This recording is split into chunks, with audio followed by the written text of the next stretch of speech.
जो बांग्लादेश है वो इसराइल को रिकग्नाइज कर रहा है। गाज़ा हमास और इसराइल के दरमियान सीज़ फायर हुआ और यहाँ बांग्लादेश ने ऐलान कर दिया कि उनके जो उनका नेशनल पासपोर्ट है जिसमें पहले लिखा हुआ होता था कि this passport is not valid for travel to Israel, वो उन्होंने वहाँ से हटा दिया है। मैं समझता हूँ कि बांग्लादेश पे भारत का भी कुछ ना कुछ प्रेशर है कि इसमें इंडिया का क्या रोल है।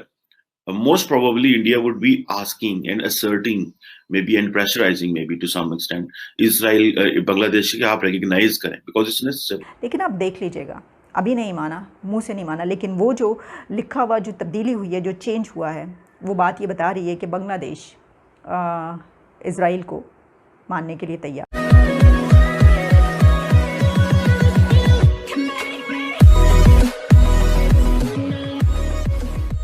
नमस्कार दोस्तों। अब जैसे पाकिस्तान है बिल्कुल स्टांस बांग्लादेश का भी वैसा ही था। मतलब कि पाकिस्तान ऐसा कहता है कि हमारा जो पासपोर्ट है ना वो हर जगह पर वैलिड है एक्सेप्ट इसराइल। इसराइल को इतनी मान्यता, इसराइल को मान्यता भी नहीं देते कि एज अ कंट्री वो एक एग्जिस्ट करता है। बांग्लादेश का भी स्टांस बिल्कुल वैसा ही था।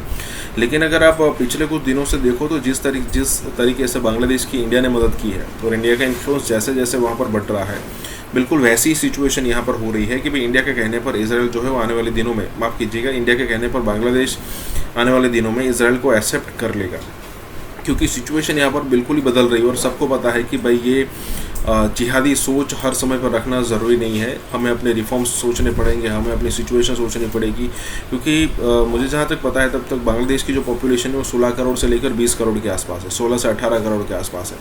और उन सबका पेट भरने के लिए सिर्फ जिहादी सोच इनफ नहीं है। आपको बिजनेस भी करना पड़ेगा, रोज़गार देना पड़ेगा, महंगाई कम करनी पड़ेगी। इसी के साथ ही वीडियो शुरू करते हैं। बांग्लादेश है वो इसराइल को रिकग्नाइज कर रहा है। गाज़ा हमास और इसराइल के दरमियान सीज़ फायर हुआ और यहाँ बांग्लादेश ने ऐलान कर दिया कि उनके जो उनका नेशनल पासपोर्ट है जिसमें पहले लिखा हुआ होता था कि this passport is not valid for travel to Israel, वो उन्होंने वहाँ से हटा दिया है। और उसके फ़ौरन बाद इसराइल के दफ्तर ख़ारजा ने एक प्रेस रिलीज़ इशू किया, अपना रिएक्शन दिया कि तो बहुत पॉजिटिव डेवलपमेंट है और ये जो रेस्ट्रिक्शंस ख़त्म की हैं बांग्लादेश ने अपने अवाम के लिए टू ट्रैवल टू इसराइल, तो ये बड़ी खुश और बात है और इससे हम आगे बढ़ेंगे और सफ़ारती ताल्लुक़ात भी क़ायम करेंगे। नाज़रीन, बांग्लादेश भी पाकिस्तान की तरह इसराइल को तस्लीम नहीं करता और बांग्लादेश के पासपोर्ट पे भी पाकिस्तान ही की तरह यही लिखा हुआ था कि दिस पासपोर्ट, दिस डॉक्यूमेंट और travel document is not valid for travel to Israel, या ये जो पासपोर्ट है इसराइल सफ़र करने के लिए नहीं है। और फिर हमने देखा कि अभी पिछले हमास और ये जो इसराइल के दरमियान टेंशन 11 दिन रही, उसमें बांग्लादेश में बड़े बड़े रैलीज़ निकली फ़लस्तीनियों के हक़ में। अच्छा, अब इम्पोर्टेंट चीज़ ये देखनी है कि इसमें इंडिया का क्या रोल है। Most probably India would be asking and asserting maybe and pressurizing maybe to some extent Israel Bangladesh के आप recognize करें because it's necessary। और बांग्लादेश भी समझ रहा होगा कि जो इसराइल है it is close to Myanmar, Myanmar को वो असला देते हैं और बांग्लादेश के लिए म्यांमार की बड़ी वैल्यू है, इंडिया के भी बहुत ज्यादा करीब है। अब वो इतनी ज्यादा मजहबी पॉलिटिक्स भी नहीं रह गई, अरब वर्ड भी तब्दील हो गए हैं। जो बांग्लादेश की जो फौज है, मिलिट्री जो है, वो अपनी इंटेलिजेंस के लिए बहुत सारा इक्विपमेंट इसराइल से ले रही है। एक वो कहते हैं कि जी passive cell phone monitoring and interception systems, जो कि बांग्लादेश की जो इसराइल की जो साइबर सर्विलेंस कंपनी है PIC6 उन्होंने बनाए हुए हैं, उसका वो इस्तेमाल कर रहे हैं।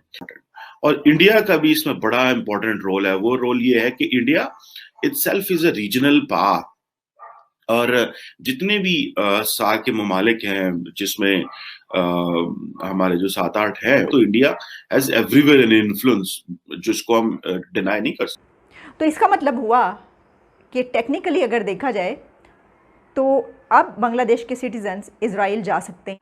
सोचने की बात यह है, सवाल ये है कि उन्होंने अपने पासपोर्ट से ये क्यों हटाया है, और जाहिर है कि वो इसी वजह से हटाया है कि वो अब उनका ये प्लान बन गया है, वो ये फ़ैसला करने जा रहे हैं, बांग्लादेश ये फ़ैसला करने लगा है कि वो इसराइल को तस्लीम कर रहा है।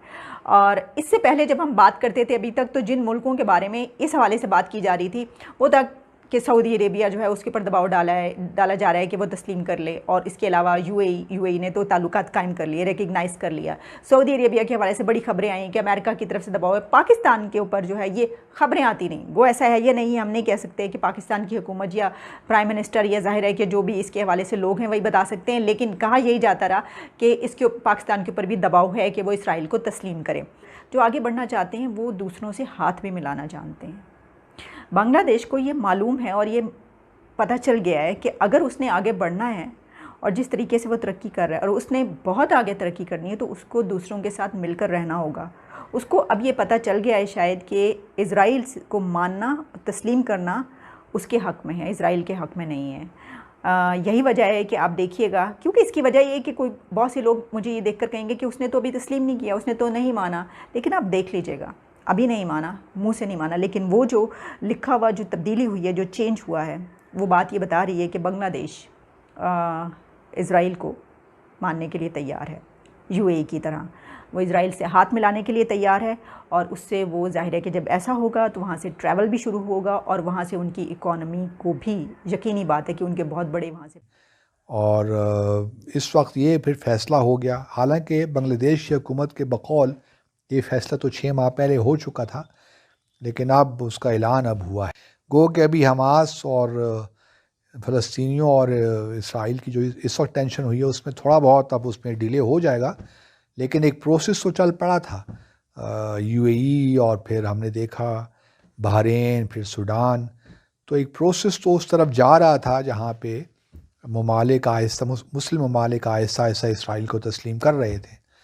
अब बांग्लादेश की ये पॉलिसी आया उसी ज़िम्न में एक कदम है उसी जानिब, या ये स्टैंड अलोन एक है चीज़ का कोई ताल्लुक़ नहीं है, ये तो वक्त ही बताएगा। लेकिन मैं समझता हूँ कि बांग्लादेश पे भारत का भी कुछ ना कुछ प्रेशर है, कुछ ना कुछ शायद अरब दुनिया का भी कुछ ममालिक का प्रेशर हो, और किसी हद तक अमेरिका भी का प्रेशर भी हो सकता है, क्योंकि बांग्लादेश भी एक बड़ा इस्लामी मुल्क है। अब देखना यही है कि कब तक बांग्लादेश जो है वो इस प्रेशर को डिफ्लेक्ट करता है, लेता है, या फिर जल्दी हमें देखने को मिले जब ये सूरत हाल थोड़ी सी ख़त्म हो जाए और परहैप्स अगले साल किसी वक्त बांग्लादेश भी शायद तस्लीम कर ले। लेकिन ये किसी भी बांग्लादेशी हुकूमत के लिए बहुत बड़ा फ़ैसला होगा। करने भाई इसराइल अच्छा या बुरा मुझे इस चीज़ से गर्ज नहीं है, बट इसराइल ने तरक्की की है, वो लोगों की ज़रूरत बना, वो ममालिक की ज़रूरत बना, उसने कब्जा किया हुआ है पैलेस्टीनियंस के साथ, अच्छा नहीं है, लेकिन वो दुनिया की ज़रूरत है।